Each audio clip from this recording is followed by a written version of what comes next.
Hello दोस्तों। जैसा कि मैंने आपको बताया था कि मैं कबीर जी का दोहा मैंने बताया था।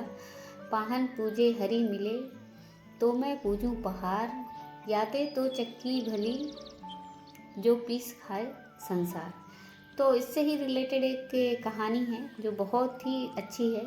एक बार की बात है, एक नई नई विवाह हुआ था एक लड़की के। तो उसकी जो सास क्या करते हैं अभी, ऐसा होता है कि नई नई शादी होती है तो लोग मंदिर में लेके जाते हैं अपनी बहू को माथा टिकवाने देवी के पास। तो उसकी सास भी उसको लेके ऐसे गई। तो जब गए वो लोग तो पास ही एक दो शेर बैठे हुए थे। तो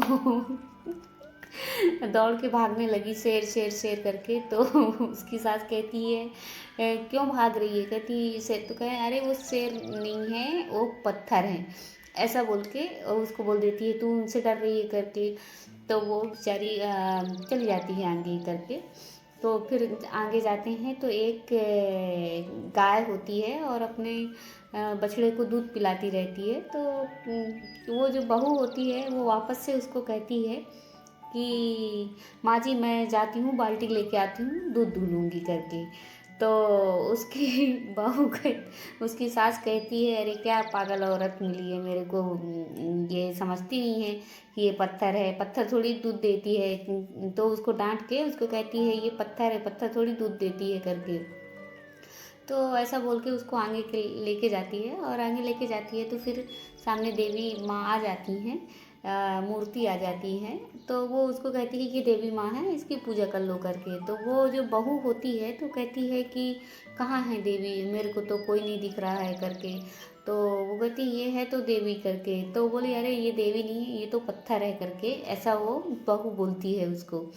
तो कहती है, अरे मूर्ख औरत ये देवी ही तो है। तो बोली माँ जी, मेरे लिए तो ये पत्थर है, लेकिन यदि मैं इस देवी की पूजा अर्चना करूँगी तो इससे अच्छा तो आप ही मेरी देवी हैं, मैं ही आपका ख्याल रखती हूँ और आपकी पूजा अर्चना करूँगी और आपकी सेवा करूँगी। तो आप ही मेरे से कितने अच्छे से रहेंगी।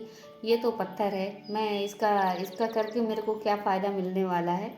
तो कहने का सार यही है कि यदि हम घर में अपने बड़े बूढ़ों और जो हमारे आस-पास के लोग हैं, यदि उनसे हम अच्छे से बात नहीं करते हैं और यदि उनसे अच्छे से नहीं रहते हैं, तो फिर कितना भी हम पूजा पाठ कर लें कोई मतलब नहीं है। तो मतलब एक तरह से समय गँवाने जैसा है। और तो कबीर जी ने इस दोहे में यही